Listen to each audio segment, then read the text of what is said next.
មុននឹងឈានចូលទៅទស្សនាក៏សូមធ្វើការលំអងកាយគោរពនិងជម្រាបសួរទៅកាន់ពុកម៉ែបងប្អូនទាំងអស់គ្នាដែលបានចូលមកទស្សនានៅតម្រុយឆ្នោតអាវងយួនដែលនៅថ្ងៃនេះជាថ្មីទៀតហើយក៏បានយកលេខ3គ្រាប់យកមកធ្វើការចែកលេខជូនទៅកាន់ពុកម៉ែបងប្អូនជាប្រចាំជារៀងរាល់ថ្ងៃ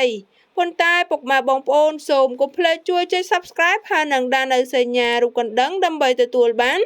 នៅរាល់តម្រុយឆ្នោតដែលកើតថ្លៃជារៀងប្រចាំថ្ងៃតែម្ដងអា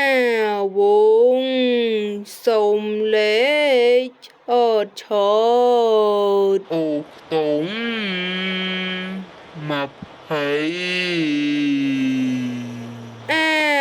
វងសូមលេខឆោតអ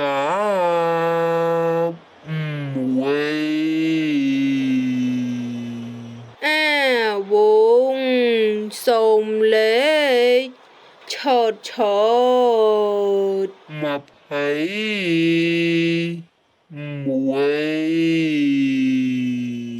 អាវងសូមលេខ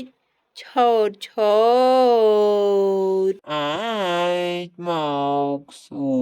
រ